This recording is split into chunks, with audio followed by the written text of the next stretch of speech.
Jam pulang karyawan pukul 5 sore. Yan pulang bersama Taeyong dan saat ini keduanya sedang disinggah di Lotte Mall. Yang menentengnya sebuah wallpaper bag di tangannya, sedangkan Taeyong biarkan Yan memilih apa yang diinginkan gadis itu. Tanpa segan Yan membeli apapun yang dia sukai. Dia tidak menyanyiakan kesempatannya. Semenjak dibeli Yan adalah brand terkenal, bahkan dia mengeluarkan uangnya cuma-cuma karena Yan menginginkan ulang berlian.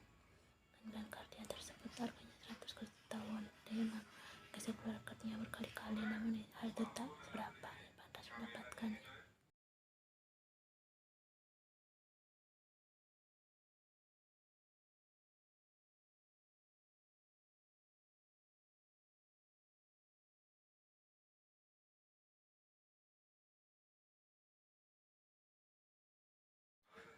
Keduanya kemudian berjalan membeli. Rumah tersebut memiliki akses pribadi bagi mereka yang memiliki The Black Card. Privasi yang sangat diutamakan seperti Taeyong. Tidak ada satupun orang pun pengunjung yang bisa mengambil gambarnya jika berani, bahkan mereka akan dikenakan denda. Adalah PT yang adalah salah satu pemegang saham terkuat di Lotte.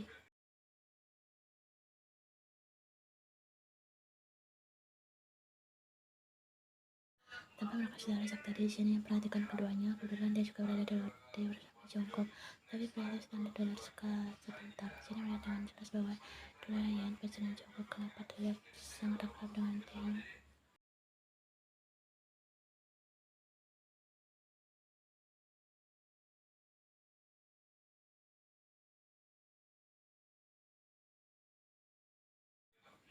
Jenny, maaf membuatmu menunggu. Suara Jungkook membuat Jenny mengalihkan kembali pandangannya. Jungkook, tidak apa-apa, ucap Jenny masih memandang ke arah lift. Ternyata keduanya tak terlihat lagi. Jungkook memperhatikan arah pandang Jenny.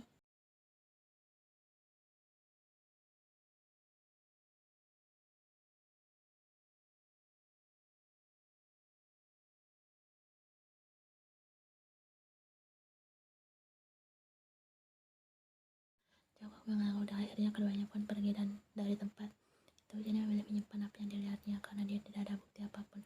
Jenny tak ingin membuat Jungkook berprasangka buruk. Bisa saja Yan dan Taeyong hanya berbelanja. Dia tidak memiliki bukti yang kuat.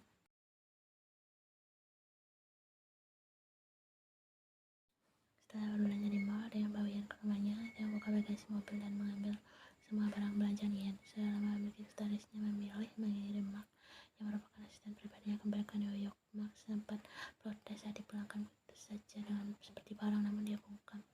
Setelah mengatakan bahwa dia tetap mengalir seperti biasa.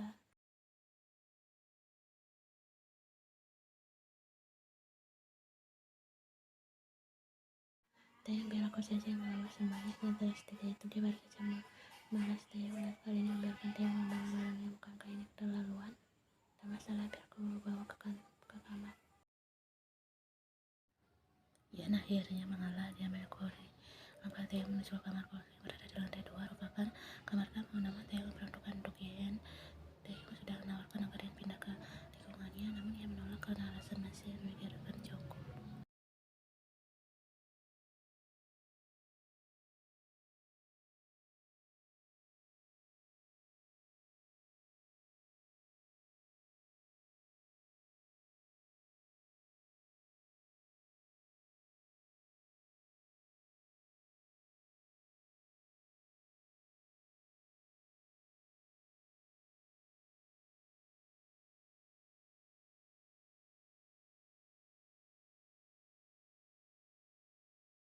Yan membuka walk-in closet dan membeli ruangan berbahan. Saat ini berada di atas lutut, dia melepaskan semua pakaian. Yan mencapai rambutnya ke atas, tapi yang diwariskan Taeyong harus timpal dengan apa yang dia lakukan. Yan menatap pantulan dirinya terlihat sangat di kaca, kemudian menyeringai.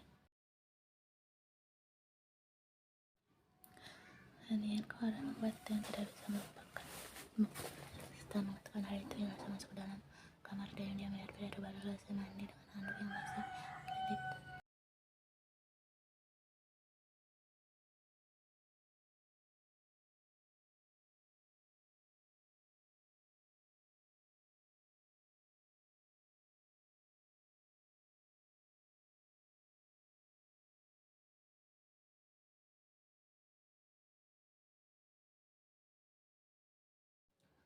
Yan sambil menggoreskan kuku panjang yang ada bidang pria itu. Taeyong kemudian membalikkan tubuhnya menghadap Yan. Pada itu tersenyum nakal. Yan kemudian membawa Gotama menarik dan melilit pinggang Taeyong ke bawah. Dia menyadap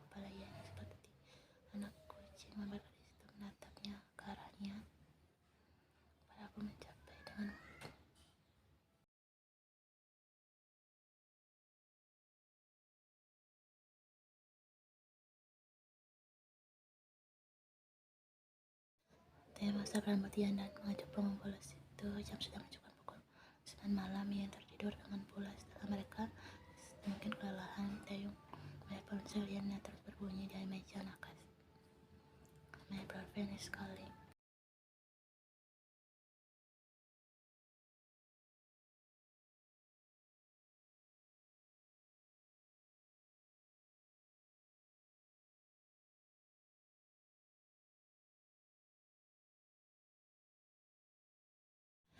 Yang pasti sampai dia merasa bosan, tapi sepertinya karena telah melambat Taeyong bosan kepada Ian karena semakin lama dia merasa yang diberikan Ian membuatnya lesan. Ian mengelakkan tubuhnya lalu menghadap ke arah Taeyong. Dia membuka mata langsung dihadapkan oleh wajah tampan itu. Taeyong tersenyum melihat Ian yang sudah bangun. Dia mengusap pipi. Ian, kau tidak pulang kan?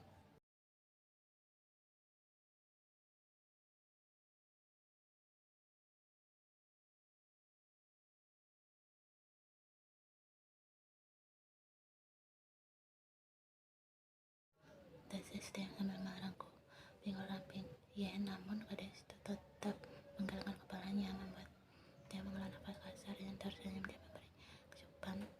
Aku harus pulang dan besok kita bertemu lagi. Menyebalkan.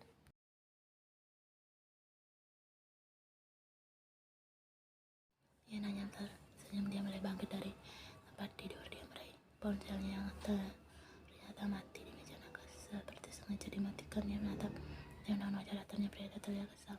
Taeyong, aku berjanji besok akan menginap. Jangan marah.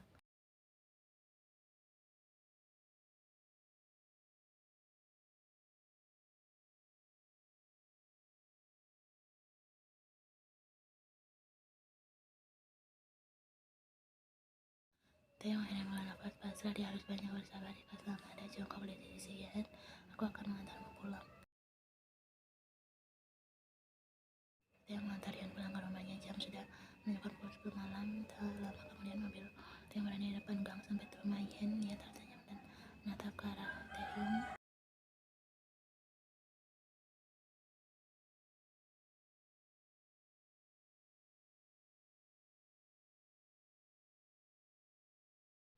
Namun belum sempat Ian melangkah, Taeyong menarik pergelangan tangannya. Kemudian dia Ian dan memberi kegiatan singkat di sana. Ian tersenyum lalu menyentuh rahang Taeyong dan itu singkat. Aku pasti merindukanmu, desis Ian. Jongkok yang baru tiba dan motornya tiba-tiba berhenti saat melihat pintu mobil terbuka. Dari kakinya saja itu sudah tahu adalah kaki Ian. Setelah mendengar itu berada di dalam mobil, Jongkok tidak bisa melihat apa yang keduanya lakukan karena kaca mobil Taeyong hitam.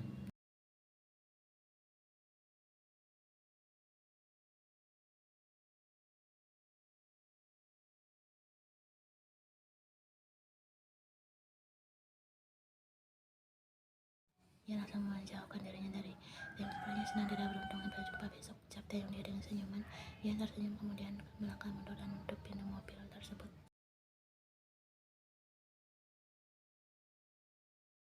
Jongkok, Ian, karena mana saja apa yang kau lakukan jam segini? Jongkok turun dari motor dan melangkah ke arah Ian. Taeyong yang mengerti keadaan baru menurunkan kaca mobilnya.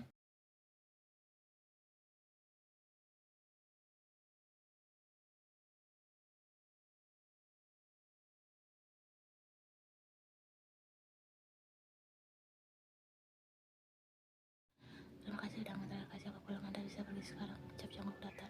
Taeyong menaikkan sebelah alisnya. Dia mengangguk kemudian menaikkan kaca mobilnya. Setelah itu mobil Taeyong melaju meninggalkan tempat itu.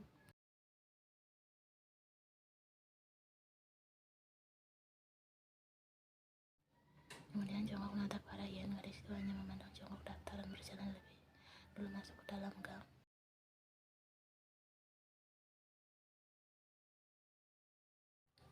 Ian, katakan padaku apa yang kalian lakukan hingga pulang jam segini. Jongkok melewati Ian saat mereka sudah masuk ke dalam flat. Ian membuka sepatunya dan berjalan menuju kamar.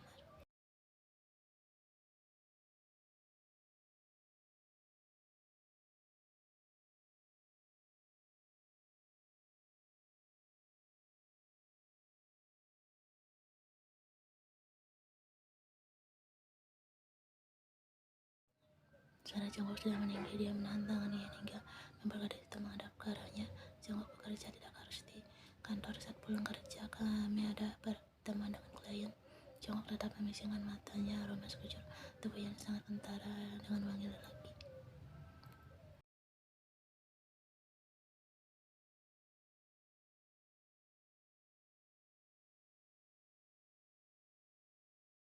Jongkok mendekatkan wajahnya ke Ryan. Yen jawab aku dengan jujur, apakah kau memiliki hubungan lain dengan Presiden Kim?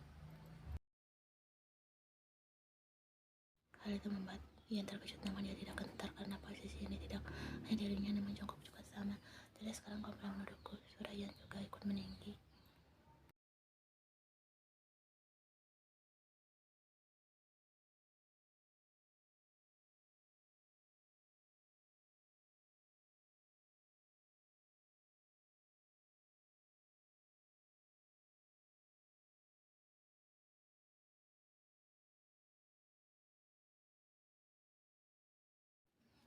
Jongkok diam. Sifat Ian sangat jauh berbeda. Ian yang dulu tak pernah membantah dan selalu minta maaf dan menyadari kesalahannya, namun sekarang Ian malah melawannya. Aku tidak suka kau terlalu dekat dengan Taeyong. Aku di sini masih kekasihmu, Ian. Aku berhak marah jika kau keterlaluan. Taeyong yang terlalu baik, dia menawarkanku pulang bersamanya.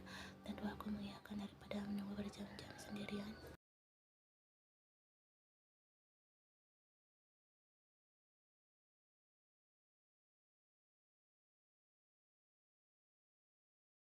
Bagaimana bisa hal itu dilakukan? Minggu depan aku ada perjalanan bisnis bersama Taeyong ke luar negeri sekitar 3 hari di Maladewa. Jongkok terkejut. Apa? Maladewa? Aku tidak mengizinkannya. Aku harus pergi. Jongkok, perjalanan bisnis kali ini sangat penting. Aku bilang tidak bisa, maka tidak. Dia bisa pergi sendiri. Aku hanya sekretaris yang harus bagian kantor, kan masih ada wakil. Ian mulai merasa geram dengan kelakuan Jongkok sekarang.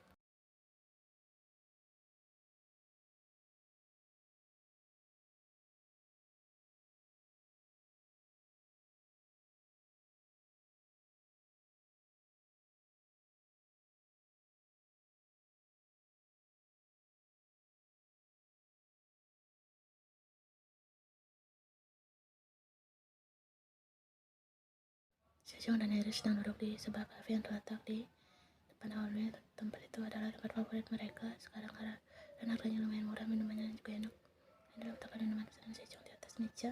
Saya merasa dari hidupnya menyedihkan. Dia menjadi miskin mendadak karena tak mendapatkan sugar daddy baru. Minumlah, jangan terus melamun. Kau memang tidak laku, jadi jangan terlalu dipaksa ke sini. Sejong menang sabah. Ya, tidak laku bagaimana? Sebelumnya aku menawarkannya dengan luar biasa, tapi sekarang tidak ada satupun. Desis Sejong merasa sambil menyeruput minumannya.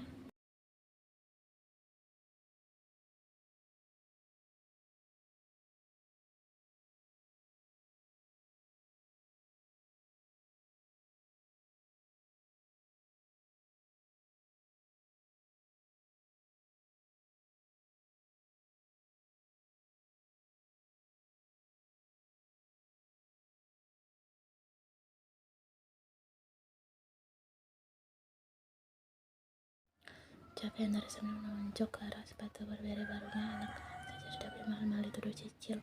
Terserah, aku sudah lama tidak lihat Ian. Sekarang aku ada menyuruhnya ke sini. Ini kan jam sedang makan siang. Gila, aku tahu dari mana, sialan. Kau selamat sekali. Saya saat rapat Presdir Simen pernah keceplosan bicara dengan Presdir Kim, dan aku mendengar bahwa Ian sering ke rumah Presdir Daebak. Ini gila.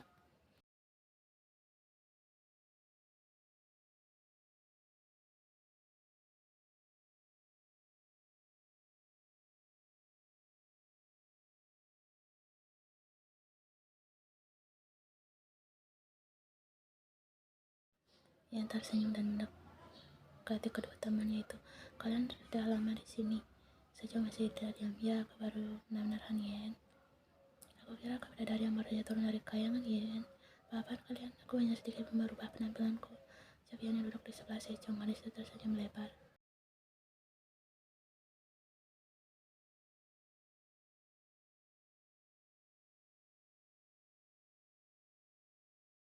Apa? Aku belum kalah taruhan. Sejong tersenyum. Aku hanya tinggal menunggu. Kau cerita kepadaku yang berani-beraninya kau jadi baby kalau seorang Kim Taehyung, tapi tidak bercerita. Ian membuka mulut. Sejong hasil gadis itu sesak napas dan melepaskan tangan Ian. Jangan ribut dan sebut namanya, ucap Ian. Sejong tersenyum astaga. Jadi apakah dugaan kami benar? Ian meledak dan menggeleng. Aku sudah jadi seperti sekretaris pribadi. Kalian salah besar.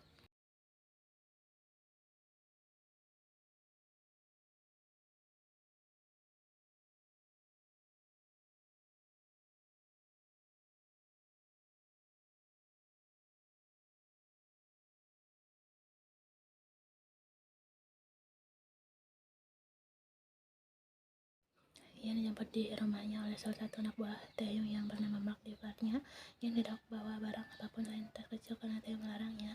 Hari ini adalah perjalanan menuju Maldives. Ian tidak peduli dengan larangan Jungkook. Dia tetap pergi bersama Taeyong dan mengabaikan Jungkook. Ian duduk di dalam mobil Mercedes-Benz tersebut dan Mark yang mengemudikannya. Mark, di mana presiden? Presiden menunggu Anda nyanyi. Sebentar lagi kita sampai.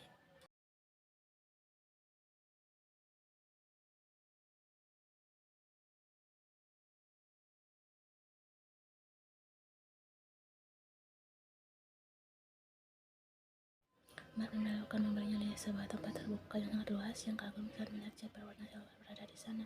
Jadi mereka dapat pergi naik pesawat. Taeyong benar sangat keren.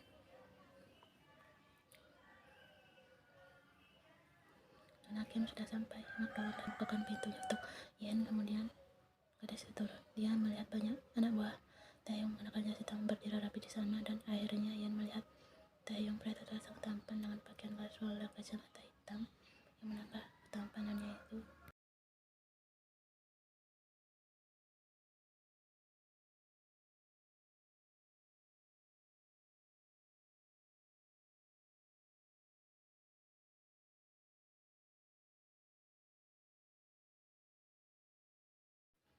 Kalau sudah siap untuk pergi bersama Kim Taeyong, Ian tersenyum. Taeyong mengulurkan tangannya di depan Ian.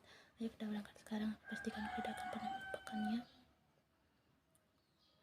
Ian kemudian menerima uluran tangan Taeyong. Tentu saja, akhirnya keduanya pun melangkah masuk ke dalam jet tersebut dan saling bergandengan tangan. Taeyong isyaratkan kepada semua anak buahnya bahwa mereka akan berangkat.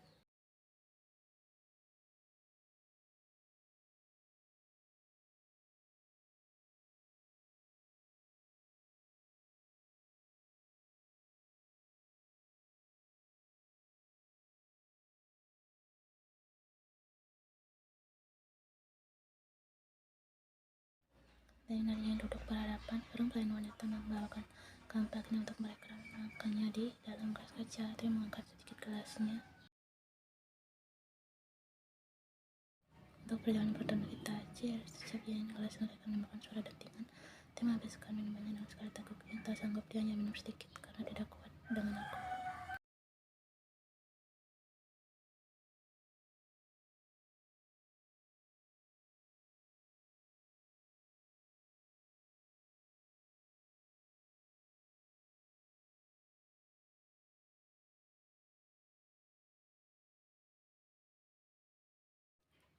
Ian menatap ke arah Taeyong. Siapa saja wanita yang menjadi pendamping hidup Taeyong kelak pasti sangat beruntung. Pria itu termasuk menyenangkan untuk seorang pasangan. Ian bisa merasakannya walaupun posisinya hanya sebagai.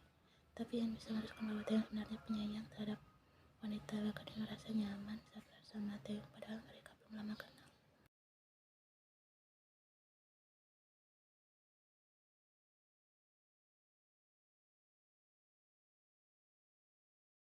Dan Taeyong ini sempurna dalam sekali lihat juga.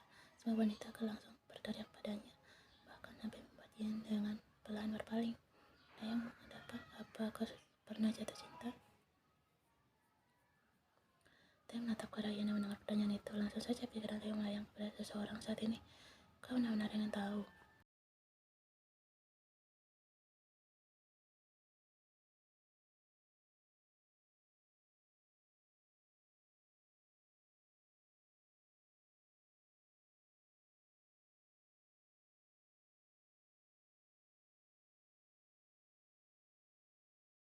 Ian terdiam. Kenapa Taeyong bisa menjabarkan sepanjang itu? Dia tidak percaya akan cinta karena rasanya menyakitkan. Apakah Taeyong pernah merasakannya? Ian tidak ingin bertanya lebih jauh. Yang jelas, dia tidak usah bermimpi bahwa Taeyong akan mencintainya. Ian sadar posisinya sekarang. Taeyong hanya bersenang-senang dengannya.